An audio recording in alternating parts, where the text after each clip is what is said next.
నమస్కారం గురుగారు. నమస్కారం. గురుగారు, నవరాత్రులు రాబోతుంది కదా, ఈ 9 రోజులు ఏ అమ్మవారికి ఎలా పూజ చేసుకోవాలి, అసలు ఈ నవరాత్రుల యొక్క విశిష్టత ఏంటి? దసరా ఉత్సవాలు అనేది దశమికి 2-3 కథనాలని మన చరిత్రలో చెప్తాం. ఒకటి పాండవులు కలిసేసి అందరూ శమీ వృక్షం మీద వాళ్ళ యొక్క వస్తువులన్నీ పెట్టి వాళ్ళు వనవాసంకి వెళ్ళేసి వచ్చి తీసుకున్న తర్వాత ఆ యొక్క చెట్టు యొక్క ఆకుల్ని తీసి అందరం కలుసుకొని సహజంగా నీవు నేను అని అంటే శుభ సూచికాన్ని చూయించే ఒక తరుణం చెప్తే, ఇంకో తరుణం మహిషాసురుడు అనే ఒక రాక్షసుడిని తల్లి పార్వతీమాత వధించిన పద్ధతి చెప్తారు.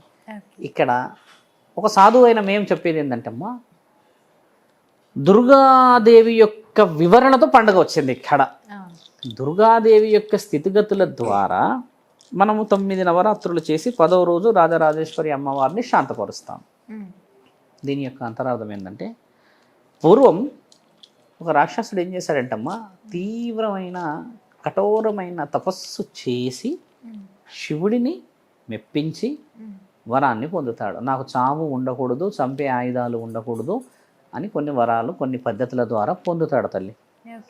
పొందింది కాక అమాయకులని, తర్వాత నిజంగా అవసరం ఉన్న వాళ్ళని, బలంగా ఉన్న వాళ్ళని దేవలోకం పైన, ఇటు మంచి వాళ్ళ లోకం పైన, మనుషుల పైన, అందరిపైన దండయాత్ర చేస్తాడు. ఇక అంటే విర్రవీగుతాడు, వరం ఉంది నాకు చావు లేదని.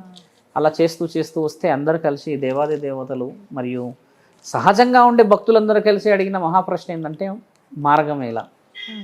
వరం ఇచ్చిన వాడైతే చంపలేడు, అలా అని చెప్పి ఆజ్ఞని ఎవరికి ఇస్తాం?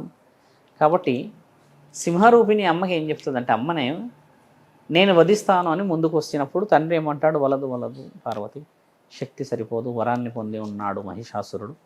కొంచెం ఆలోచన మనం ప్రత్యేకంగా చేయాలి అంటే ఏమి చేయాలి అంటే, పంచభూతాలని మరియు ప్రకృతిలో ఉన్న బలాన్ని స్వీకరిస్తే తప్పితే మరణాన్ని సిద్ధించుకోలేడు మహిషాసురుడు అన్న వివరణని అందిస్తే తల్లి తీవ్రమైన ఆలోచన చేస్తుంది. ఒకవైపు లోకాల మునిగేలా వ్యవహారం జరుగుతూ వస్తూ ఉంటే పరమేశ్వరుడు నన్ను ఆపడం ఏమిటి అంటే, తండ్రి ఆపడానికి ఏంటంటే నీ శక్తి సరిపోదు అక్కడ అన్న మాట తీసుకొస్తాడు తల్లి. కొద్దిగా సమయం తీసుకున్న తర్వాత తల్లి 9 రోజుల యొక్క కలయికను ఆలోచిస్తుంది.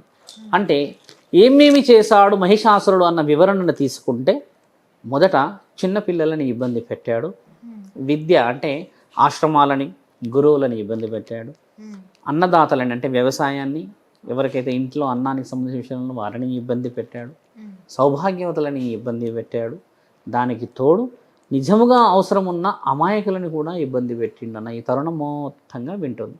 విని నిర్ణయం తీసుకోవడానికి గల ముఖ్యమైన కారణం ఏం చేస్తుందంటే, నేను ఒక రూపాన్ని ఎత్తితే దానికి పరిపూర్ణ స్థితి వచ్చేలోపు వీడి చావు రావాలి అన్న నిర్ణయంతో 10 రోజుల అవతారాలు తీస్తుంది. మొదట అమ్మ తీసే అవతారం ఏంటంటమ్మా, బాల త్రిపురా సుందరి. బాల త్రిపురా సుందరి అని అంటే అమ్మ పుట్టింది అని అర్థం. బాల త్రిపురా సుందరి పార్వతీమాత అవతారాన్ని ఎత్తింది అని అర్థం. బాల త్రిపురా సుందరి ద్వారా ఏం నేర్చిందమ్మా, చిన్నపిల్లల యొక్క మన్ననలని, వారి యొక్క ఆశీర్వాద బలాలని పొందింది. దానికి మొదటి రోజు. రెండవ రోజు గాయత్రీదేవి అవతారం తీసుకున్నప్పుడు అమ్మ అవతారం మారి విద్యాబుద్ధులకు సంబంధించిన జ్ఞాన సంపదని ఆమెలో నిక్షిప్తం చేస్తుంది. మూడో రోజు వచ్చేసరికి డబ్బులు అంటే లక్ష్మీ స్వరూపం. అందరికీ ఇప్పుడు ఒక ఇల్లు లేకపోతే ఒక వ్యవసాయము ఏదైనా ఇబ్బంది పెడితే డబ్బుతో కూడుకున్న సమస్యలే కదా. ఆ లక్ష్మీ స్వరూపాన్ని తీసుకొని ఆ తర్వాత మళ్ళీ 4వ రూపానికి వచ్చి అమ్మ లలితాదేవి యొక్క ఆలోచన చేస్తుంది. లలితాదేవి ఏంటంటమ్మా, ఆవిడ విద్యాబుద్ధులు సరస్వతి స్వరూపానికి సంబంధించిన స్థితిగతి. మళ్ళీ అమ్మ సరస్వతి రూపాన్ని ఎత్తుతుంది, ఎందుకంటే ఆశ్రమాలని, మండపాలని, గురువులని అందరిని ఇబ్బంది పెట్టిండు కదా. అన్నపూర్ణ స్థితిగతిని తీసుకుంటుందమ్మ 6వ స్థానంలో, ఎందుకంటే అన్నదాతలను ఇబ్బంది పెట్టిండు కాబట్టి కాశీలో ఉన్న నా తల్లి అమ్మ ఆ అవతారం తీసుకుంటుంది. తర్వాత వచ్చేసమ్మ ఇందులో చండీ అవతారం, మహంకాళి అవతారం రెండు ఒకటే. మహంకాళి అవతారం ఏంటంటే ఉగ్ర రూపం తీసుకొని ఎవరెవరి యొక్క శత్రువులను అనచాడో, ఎవరెవరి యొక్క వివరణ తీసుకొని వీడిలో ఉన్న శక్తులను గమనించడానికి అమ్మ తీసుకున్న అవతారం 8వ అవతారం. 9వ అవతారం వచ్చేసమ్మ మహిషాసురుడ వర్ధిని. అంటే ఆ రోజు అమ్మ శరీరం వేడెక్కేస్తుంది. అంటే కోపాగ్నితో ఒక్కొక్క రోమానికి కళ్ళు, అంటే మనం ఇప్పుడు చూస్తున్న ఈ కళ్ళన్ని తెరుచుకొని ఉంటుంది. ఇలా అమ్మ 9వ రూపం ఎత్తేసేసి మహిషాసురుని ముందుకు చేరుతుంది తల్లి. అడుగుతుంది వాడిని, క్షమాభిక్ష పెట్టమంటావా లేకపోతే నీ తలను తీయమంటావా అని అడిగినప్పుడు, మీకు అంత శక్తియుక్తులు సరిపోవు, మీరు కేవలం స్త్రీ అన్న అహంకారపు మాటలు విని అమ్మ కొంచెం ఆశ్చర్యానికి గురి చేస్తే, వాడిని చంపాలి అంటే వాడి దగ్గర తల వంచితేనే చంపే వరం ఉంటుంది. మహిషాసుడి యొక్క వరం ఏంటంటే అమ్మ, మొదట మీకు వరం చెప్పలేదు, ఆయనకున్న వరం ఏంటంటే, ఎక్కడైతే నేను తల వంచుతానో అప్పుడు నా తల తీసే వరం నాకు ఇవ్వండి అంటాడు. అహంకారంతో తల అయితే దించారు కదా తల్లి, ఎన్ని చెప్పినా వాడు తల తీయడు, ఎన్ని ఆయుధాలు వేసినా తల మాత్రం దించాడు. అని కూడా నవ్వుకుంటూ అహంకారంగా బిహేవ్ చేస్తూ ఉంటాడు. తల్లి ఆలోచన చేసి ఒక వ్యూహాన్ని రచిస్తుంది. ఇలా ఒక అగ్నిగుండాన్ని, ఒక గుండాన్ని సిద్ధం చేసి పెట్టి, ఆ గుండంలో నుంచి నువ్వు ఒకవేళ వీరుడవైతే నీకు అంత శక్తి ఉంటే అందులో నుంచి వెళ్ళి చూడు అని అంటది. ఓహో అంతేనా అని తల కిందికి పెట్టి వెళ్తాడు. ఇలా తల కిందికి పెట్టగానే తల లేపేస్తుంది. ఇలా మహిషాసురుడిది కొన్ని శక్తులు, కొన్ని యొక్క వివరణలు చరిత్ర శాసనాల్లో రాసుంటే, అమ్మ ఆ యొక్క సంహారాన్ని కోపాన్ని ఆపుకోలేక అగ్గితో ఉంటుంది. అప్పటికి మహంకాళి రూపం ఎత్తుతుంది కదా, ఆ యొక్క కోపం ఎల్ల లోకాలని కాల్చేసి ఈవిడ నడుస్తుంటే కూడా భూమి కదులుతూ ఉంటుంది ఆ కోపంతో. పార్వతి ఈ విధమైన రూపాన్ని ఎత్తింది. ఏదైనా సమస్యలు తలవెత్తవచ్చేమో, కోపాన్ని ఇప్పుడు అణచకపోతే, శాంతరూపిణి రూపాన్ని ఎత్తకపోతే, రానున్న ఈ 2వ నిమిషంలో భూమండలానికి కానీ మిగతా అధికారులకు ఏదైనా ఇబ్బంది జరగవచ్చని తండ్రి అసలు ఆగట్లేదు అన్న ఆ తరుణాన్ని హడావుడిగా వచ్చి అమ్మకి కనబడుతూ అమ్మ కాళ్ళ కింద పడుకుంటాడు. వచ్చి అమ్మ ఏం చేస్తుంది, నడుస్తూ పోతుంటుంది కోపంగా, ఆ త్రిశూలాలు పట్టి వచ్చేసి ఆవేశంగా పోతుంటే అప్పుడు తండ్రి మీద కాలు పెడుతుంది, కుడి కాలు పెట్టిన తరుణం అమ్మకి చరణంలో నుంచి పైకి ఎవరు ఈ మహానీయుడు, తెలియని స్పర్శ అని అమ్మకి ఒక్కసారిగా ఆ శక్తులన్నీ శాంతంగా అయిపోయి, నా పెనిమిటి మీదనే నేను కాలు పెట్టిననా అంటే మహా అధికారి కాబట్టి అమ్మ అప్పుడు రాజరాజేశ్వరి అవతారం ఎత్తుతుంది. ఇలా 10వ అవతారం ముగించుకున్న రోజే దశమి. మనం దసరా పండుగ చేస్తాం. ఈ దసరా పండుగ చేసి అందరం మంచి చెడులు అంటే రాక్షసుని చంపి ఊరినంతా కాపాడింది, సమాజానికి మంచి విషయాలు ఇచ్చింది, లక్ష్మీ స్వరూపాన్ని ఇచ్చింది, అన్నదాతలకి అన్నం ఇచ్చింది, చదువు గురించి చెప్పింది, విద్యాబుద్ధుల గురించి చెప్పింది, పాడి పంటల గురించి చెప్పిందన్న ఈ ప్రకృతి యొక్క అన్ని శక్తులని ఆమెలో నిక్షిప్తం చేసుకున్నదే దుర్గామాత. ఈవిడ దుర్గామాత అన్న పేరు ఎందుకు వచ్చిందంటే అమ్మ, పార్వతీ స్వరూపాన్ని ఎత్తుకున్న తర్వాత అమ్మ దుర్గామాత కూడా అష్టాదశ శక్తిపీఠాల్లో అమ్మ స్థితిగతులు కూడా 18 శక్తిపీఠాల్లో ఒకటి. అయితే మన దగ్గర విజయవాడలో ఉన్న కనకదుర్గమాతని శక్తిపీఠాల్లాగా చూడరు. భ్రమరాంబిక శ్రీశైలం మల్లికార్జునుని చూస్తారు. తర్వాత భీమేశ్వరాలయం అక్కడ ద్రాక్షారామంలో ఉన్న భీమేశ్వరాలయంలో చూస్తారు. తర్వాత ఇక్కడ మనకి జోగులాంబ గద్వాల్లో ఉంది కదా అమ్మ, జోగులాంబ ఆమె పండ్లు పడ్డ స్థానం. ఇక్కడ దుర్గామాత కూడా అమ్మ యొక్క భాగాల్లో చిన్న స్థితిగతులు పడిన తల్లి.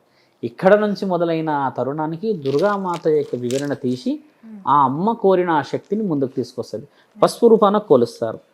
నేను మీకు చెప్పింది ఏంటంటే తల్లి, ఒక ఇతిహాస వృత్తాంతం. అమ్మ ఈ రూపాలను ఎందుకు తీసుకున్నది దాంట్లో అర్థం చెప్పాం. ఎలా పూజించాలన్న విషయం మీరు అడిగిన ప్రశ్న. ఎందుకంటే అమ్మ వివరణ తెలియకుండా మనం ఆచారం పాటించడం కొంచెం వివరణ. మనం చేయాల్సింది ఏంటంటే అమ్మ 9 రోజుల నియమ నిబంధనలతో ఉండి మంచి పూజా కార్యక్రమాలు, లలితా సహస్రనామాలు చదివి, వీలైతే భగవద్గీతలు లాంటివి కూడా విని, కొంతమంది అక్కడక్కడ పెడతారు విగ్రహాలు, అలాంటి వాటికి వెళ్ళి అందరూ ఆనందంగా ఆడుకుంటారు. ఏం ఆడినా ఏది చేసినా చూడమ్మా, మీరు నిజముగా భక్తితోని ఉండి సంవత్సరం అంతా ఆ భక్తిని శరీరంలో నిక్షిప్తంగా పెట్టుకోవడమే ధర్మం. 10 రోజుల కోసమే మీరు శరీరాన్ని తీసుకొని దీక్షా నియమాలు పాటించడం ముఖ్యం కాదు. ఒక హోమాన్ని చేసుకుంటారు చాలామంది, అందరూ పాల్గొనాలి. అన్నదానం కార్యక్రమాలు పెడతారు, దాన్ని మనిషిని చూసి బొట్టు పెట్టే కార్యక్రమం కాకుండా నిజంగా ఆకలితో ఉన్న వాళ్ళకి అన్నం పెట్టే ప్రక్రియ.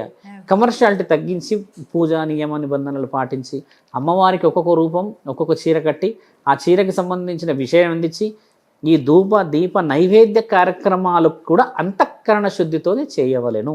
కొంతమంది పాటించరు, కొంతమంది అంటే కొద్దిగా వివరణ తక్కువ చేసుకున్నా కూడా దైవ భక్తులనే ఉంటారు.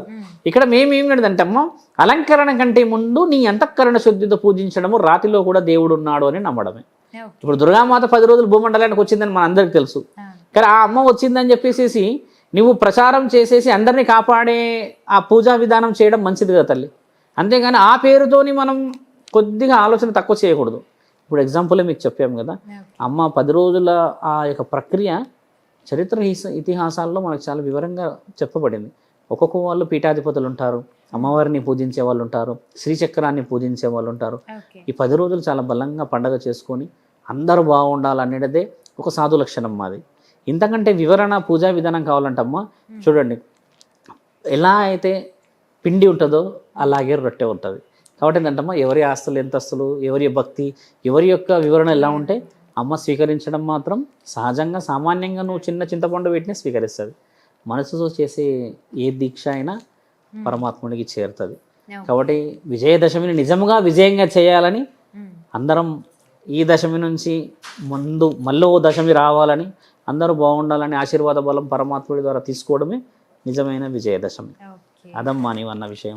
ఈ విజయదశమి గురించి చాలా క్లుప్తంగా వివరించారు గురుగారు. ధన్యవాదాలు. ధన్యవాదాలు తల్లి.